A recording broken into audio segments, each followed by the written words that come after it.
Preview.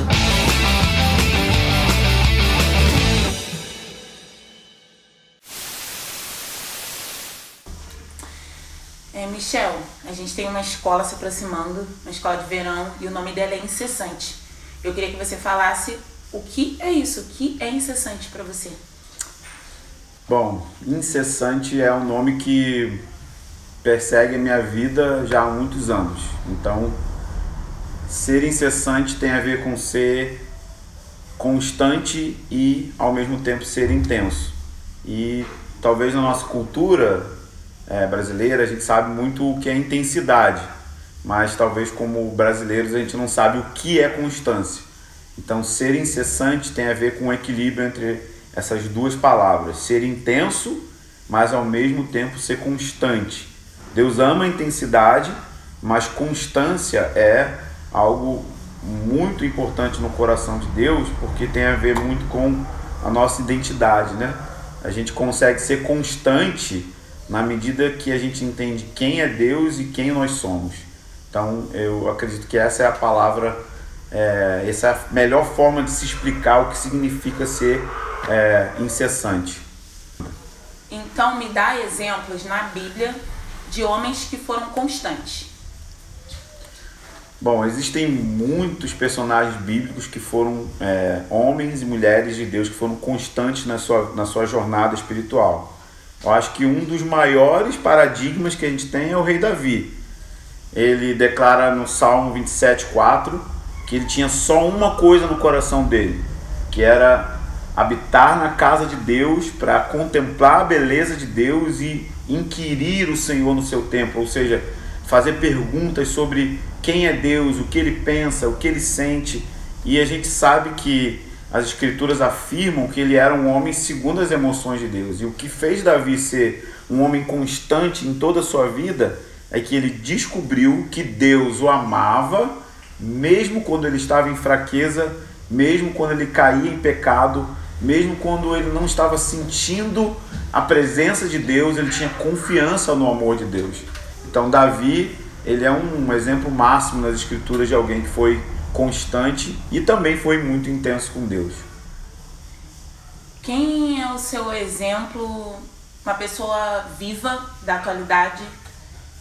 Pode ser cristão, pode não ser cristão, uma pessoa intensa, constante. Me fala quem você olha e pode ser um modelo. Eu tenho muitos exemplos vivos hoje, mas eu preciso falar daquele que está mais perto de mim, né? Eu tenho um pai espiritual, chama Harold Walker, e é um homem que está perseguindo o Senhor, perseguindo a presença de Deus, perseguindo a restauração da igreja há mais de 40 anos de ministério, que me ensinou tudo a respeito sobre o altar, sobre como permanecer na presença de Deus, sobre como perseverar em dias difíceis, em dias escuros, em dias onde o inimigo se levanta contra você. Então o Harold, para mim, hoje é o homem de Deus vivo que me ensina muito sobre perseverança, e ele está já com mais de 60 anos de idade e continua com o mesmo fogo e a mesma busca que ele tinha quando ele tinha 15, 16 anos de idade, que é quando ele começou o ministério dele. Então, Harold Walker, para mim, hoje é o homem vivo mais perto de mim, que define muito bem o que significa ser uma pessoa incessante. Como que um jovem ou uma dona de casa que está ouvindo isso pela primeira vez, não está num contexto cristão, submerso na palavra, está começando agora e ouve esse chamado para ser radical, intenso, constante, como que é isso na vida prática? Na vida de uma trabalhadora, de uma doméstica, de uma mãe, de um motorista de Uber? O que ele faz para ser essa pessoa? Eu acho que aí a gente precisa pensar de novo na palavra constância, né? Eu acredito que a constância é fruto da revelação da paternidade de Deus, do amor de Deus como Pai. E eu posso falar isso porque eu tenho filhos e os meus filhos são extremamente constantes em pedir coisas, em amar, em ser carinhosos.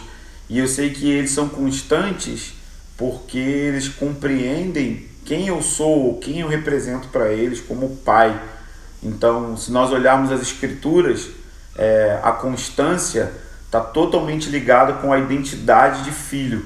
Quando a gente tem confiança de que Deus é um bom pai e de que Ele quer nos dar, de que Ele quer nos presentear, não apenas com coisas, mas Ele quer nos presentear com a sua própria presença.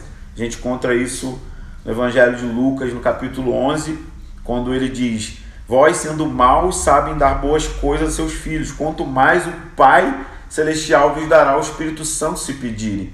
E poucos versículos antes, ele encoraja a constância. Ele fala: batam e vocês vão receber, a porta vai ser aberta, busquem e vocês vão encontrar. Então é um convite do próprio Deus, é Deus que está convidando os seus filhos para esse estilo de vida de constância.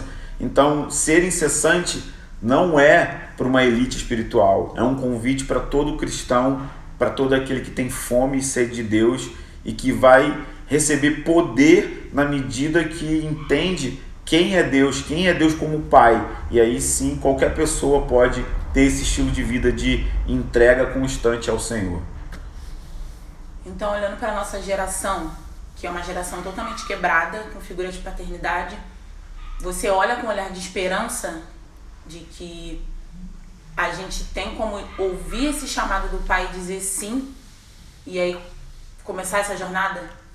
Com certeza. Eu creio que existem duas facetas de Deus que vão ser muito enfatizadas pelo Espírito Santo no fim dos tempos. E essas duas facetas de Deus, de quem Deus é, elas vão provocar poder nas nossas emoções para que a gente se torne uma geração constante, que é a revelação de Deus como Pai, como eu havia dito antes, mas também a revelação de Deus como noivo, um noivo apaixonado, um noivo que está queimando furiosamente de amor pelo seu povo, pela sua igreja.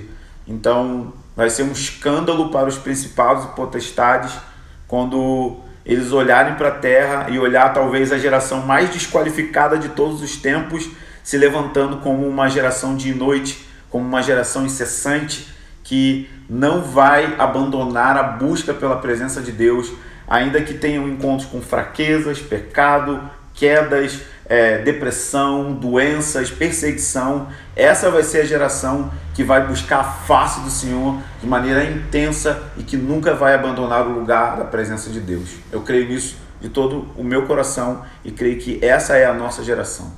O que a galera que está se inscrevendo na escola, as pessoas que estão com expectativa, podem esperar da escola de verão? Bom, eu acredito que a grande expectativa que você precisa ter você vai receber ferramentas para desenvolver um relacionamento com Deus, e não só um relacionamento com Deus para ter coisas de Deus, mas um relacionamento com Deus como um fim em si mesmo. A presença de Deus vai ser o fim e o máximo e o ponto alto da sua vida. Você vai ser impactado com esse valor de que Deus é um fim em si mesmo. Deus não é um meio para alcançar um fim. Então, nós estamos com o nosso coração cheio do fogo, cheio da presença de Deus e cheio de esperança de ver uma geração se levantar em paixão por Jesus para viver o primeiro mandamento em primeiro lugar, e não apenas por uma geração, uma etapa, uma estação, mas para toda a sua vida até o retorno de Jesus. Uma geração incessante que vai amar Deus de todo o coração e nunca vai desistir de buscar a sua face. Então eu tenho certeza, você vai sair dessa escola equipado com ferramentas para viver isso no Senhor.